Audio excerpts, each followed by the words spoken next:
Change is on the ground, upon the hills of Camillus, New York.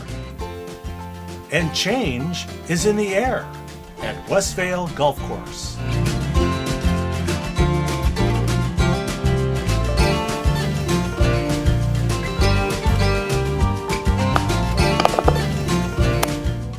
Now the word is out, and people and money are talking. I think a lot of people learn to play golf here. It's in their backyard. And this was a focal point where people got together from different areas. You see, there's an offer on the table to make this place the missing links by expanding the footprint of the adjacent West Genesee High School. The school district is offering the owners of the golf course $4 million in order to benefit much-needed facilities and programs. It's been here a long time, and it's sad to see it go. And now that the days are truly growing shorter, they're coming out for one last chance. One last chance to hear that sweet, sweet sound. One last chance to set the record straight.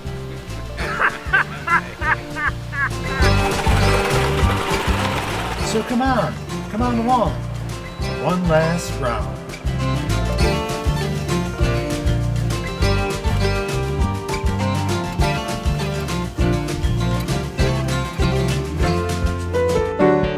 For over 70 years, the Huitt family owned and operated the Westvale Golf Club.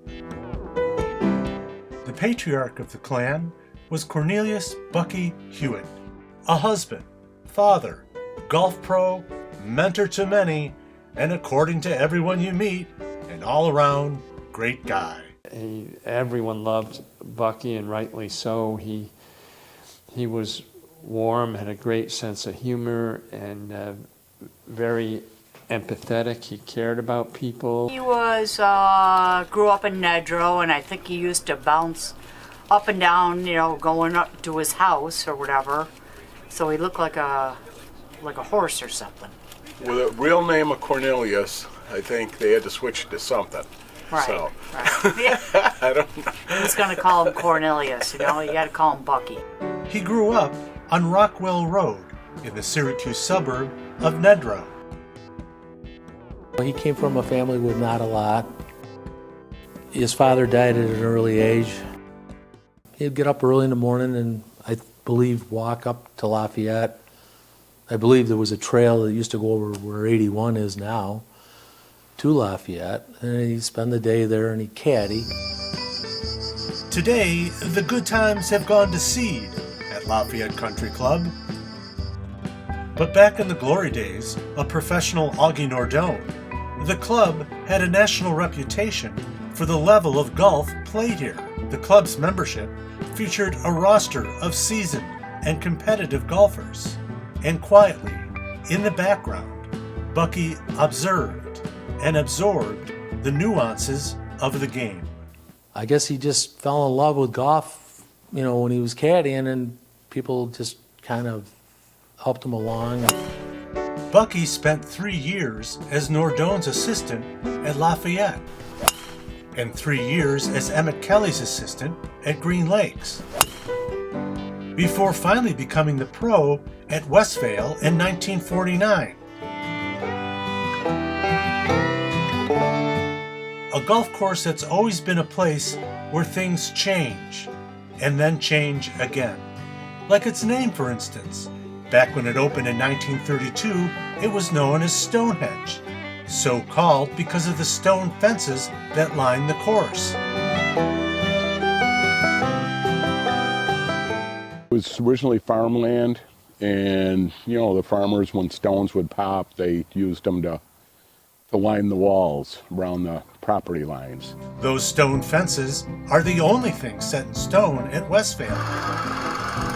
Back in the 1920s, the land was originally cleared for a housing development, plans scuttled by the stock market crash, and so a golf course was constructed instead.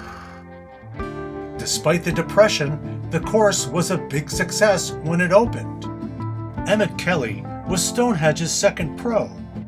He recalled that in the early days, the course was very popular with Syracuse's West Side Irish, who had grown tired of the all too comfortable confines of Burnett Park and embraced the far more challenging Stonehenge. The original designer, or the original concept for the course came from Robert Trent Jones, the great, most prolific golf course architect in the 1930s and into the 50s and into the 1980s. Jones's philosophy that every hole should be a difficult par and an easy bogey were quite evident. For accurate driving was essential, negotiating the unsympathetic, narrow fairways. Just take a look at what confronted you on the 16th hole. 375 yards of treachery, navigating around a marsh, the stone wall, and to top it off, a severe drop-off to the green far below. Many Trent Jones courses have this green at the bottom of a pretty high rise. Remembering when? Way back in the way back when.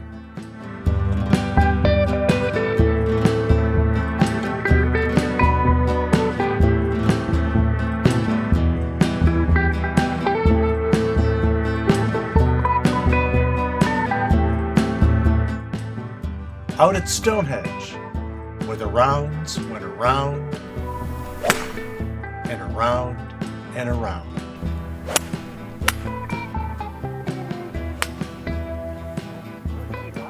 Name was changed to Westvale in roughly 1948-49. Not long after, Bucky was presented with an offer to purchase the golf course. And of course, this being the Huitts, the transaction was a family affair.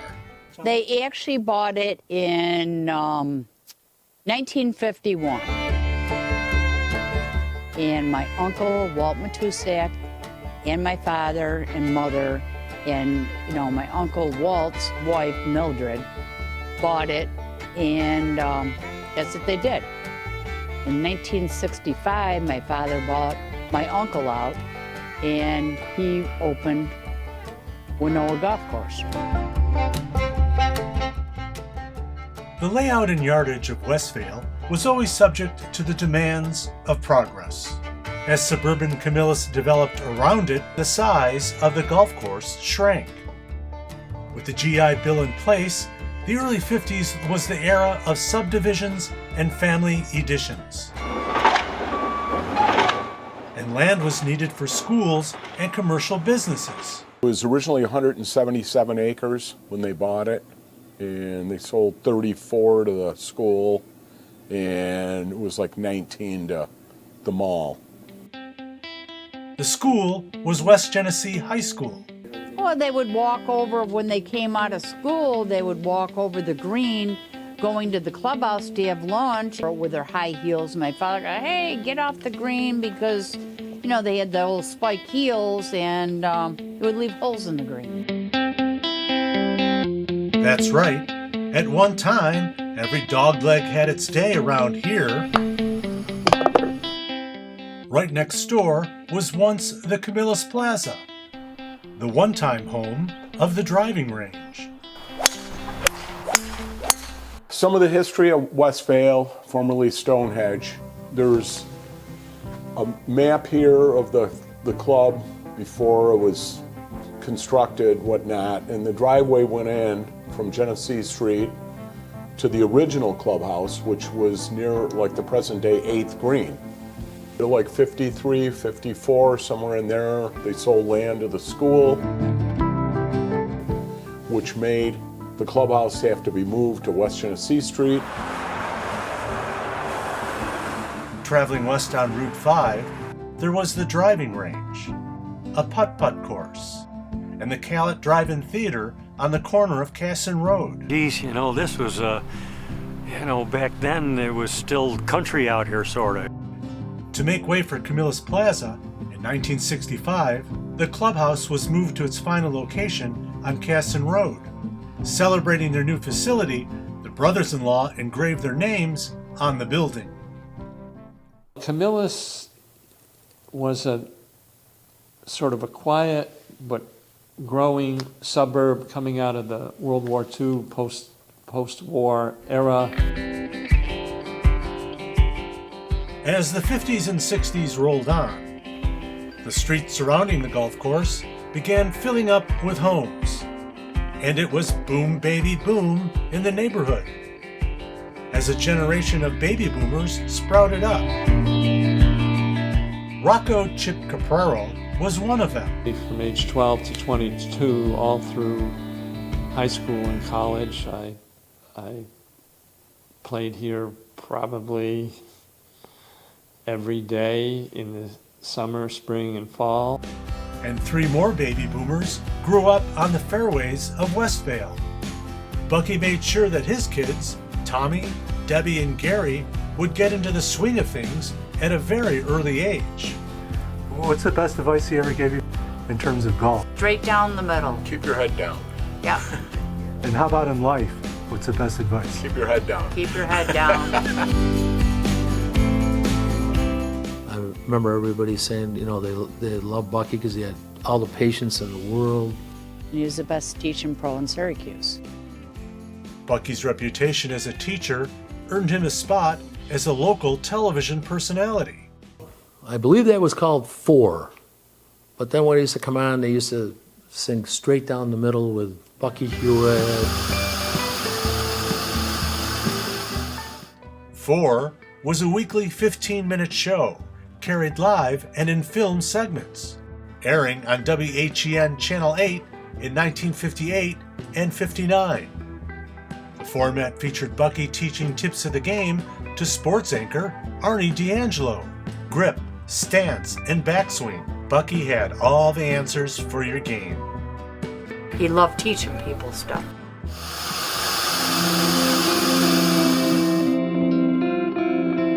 In September 1982, the Syracuse District Golf Association honored Bucky with the first Golfer of the Year award.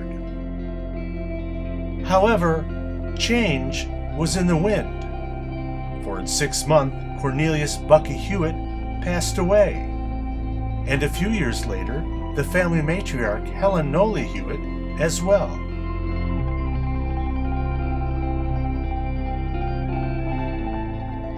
And still, the rounds went around and around and around. My mother ran the show from 1983 to 1988. And then when she passed, We took the course over in 1989. then I came back after my mother passed away and 23, honey. and worked 27 years with my brother and sister, Debbie and Gary. Hit the wall. $26. It was good. Yeah, we each worked a shift. Tommy was older than us, and he retired earlier than us. It's harder than you think. You know, some days, you know, it's busier than others. Wait a minute, did you sign for the card? We have a lot of leagues, a lot of members. It's probably getting to be too much for my brother and sister to handle. I got 2 kids, 3 grandkids, Just the 2 of them. and I just want to be able to enjoy things now. And they're getting older, Golf, fish, just like I was. see my kids and grandkids. And the most important part of the swing is this side that faces that way. There's a lot of fun, They smell so good. Too bad they're fake. but a lot of, you know, crazy stuff, you know, with the carts and all that. So I'm at the age that I just don't want to worry about stuff. So that's it. But don't hate your brothers. Right? There you go. So when the West Genesee School District offered to buy the course, the deal sounded pretty good. But still, Yeah, it's bittersweet. so before they started digging it up and plowing it under, Chip Capraro had a plan. My first thought was to get over here and not to not to be melancholy, but to have, get a final round, and then to include as many guys from that played on the West Genesee golf team back in the 70s, which was my cohort. He said the fat guys on the end, I think. And so when the call came out, the guys came back from everywhere. Well, there was a lot of what I called the big boys that were older than me, and they were all, everybody was really into playing golf and having fun, and it was just, this was a great place to spend time. Oh, he's been practicing. Oh, man.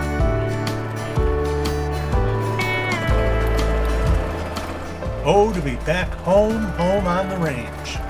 Back to that same old used to be. The idea is to celebrate the history and the memory of Westvale Golf Course and the great joy and nurturing it provided us. They did a great job offering the place to junior golfers.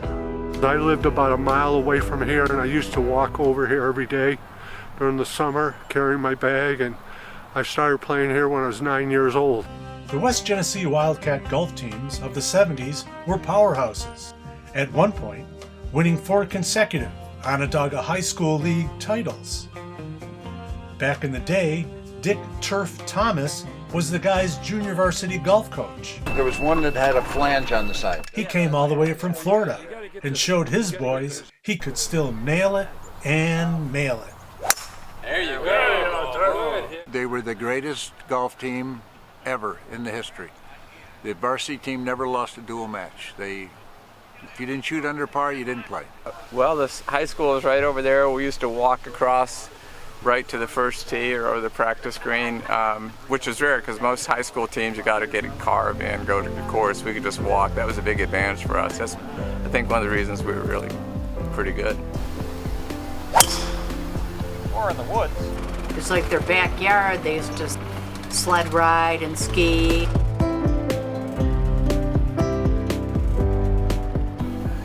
They used to not be members and just kind of come over and start playing. My father said, hey, you got to check in the pro shop, Wow! You mean kids were sneaking on? Oh, yeah, a little bit, Up in the back part of the golf course, there was a neighborhood that provided easy access for enterprising young golfers. From the time I was about 10 to 12 years old, myself, my brother, and a lot of friends from the neighborhood up by the 14th hole would go and sneak on. There's a 4-hole loop, the 14, 15, 16, and 13 that we'd play continuously until Tom Huitt would come up on his tractor and pretty much run everyone off. There was a lot of fun cat and mouse game. I was kind of like a police guy. As soon as he left, we'd come back on and finish our 4-hole loop. Yes? Wow. There you go. Are you kidding me? Right there. Come on! Come on! But these kids, they all ended up here. It all was good. And my father never really prosecuted anybody, never really made a big deal about things. You know what I mean? He would say, you shouldn't have done that, that kind of thing. Good. Got it. That was good. Oh! And here we are 50 years later and we're all together still, so that's pretty good, I think. You haven't lost your touch. I never had any. What would you guys tell your teenage self right now if you could talk to them? Let's listen to your parents. Listen to your teacher. I'm sure you always did too, right? Yeah, no, I didn't.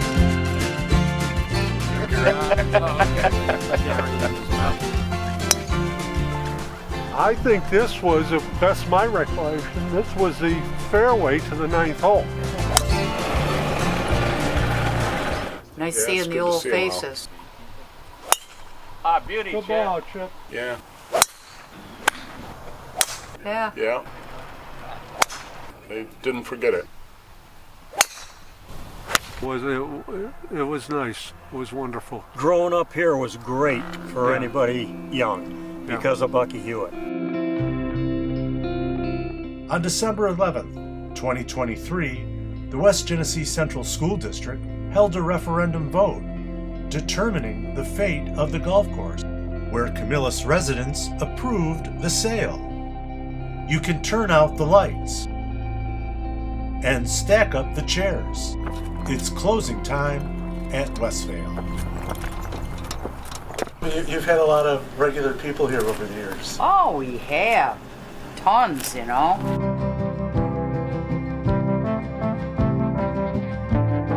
There was no pretensions that this was, you know, a country club.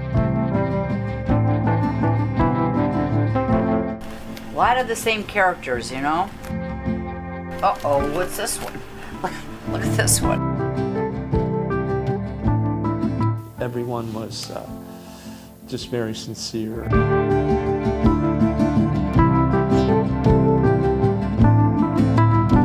That's the sad part about it, is we'll miss them, they'll miss us. But what do, you know?